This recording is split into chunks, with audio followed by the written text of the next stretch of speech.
611 News, presented by Celino Law. Car crash? Call Celino, 800-555-5555. 6:16, everyone. In a major step in Congress to avert a historic default on the nation's debt. Despite a heated fight, the House has passed a bipartisan deal to raise the debt limit. Washington correspondent Hannah Brandt is joining us live this morning from D.C. with the very latest on this. Good morning, Hannah. Hazel, Dan, good morning. That's right. The package passed with a majority of votes in the House last night, but with just days to go until the default deadline, it's not a done deal just yet. The bill is passed.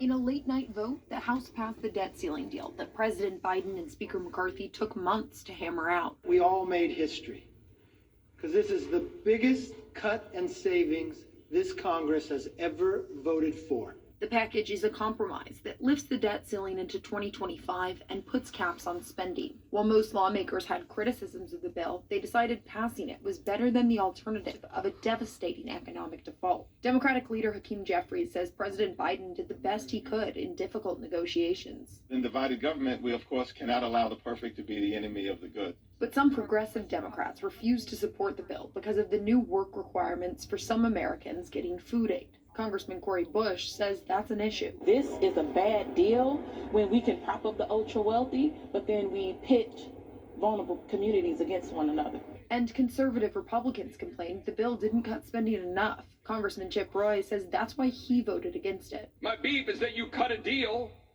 that shouldn't have been cut. Now the package will go to the Senate, where Majority Leader Chuck Schumer hopes to pass it this week. And bring it to the president's desk as soon as possible.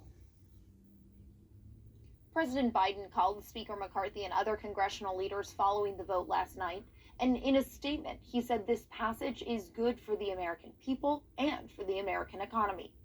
Dan, Hazel, back to you. All right, certainly was an interesting sight last night to watch it all play out on the House floor. Hannah, thank you. And our coverage on the debt ceiling continuing all throughout the morning. Coming up at 7:35, we're going to be speaking with New Jersey Congressman Josh Gottheimer, a Democrat, discussing his thoughts on the deal and more. Yesterday we had a Republican, today we're going on the other side of the aisle, Democrats, to find out their take. New for you this morning.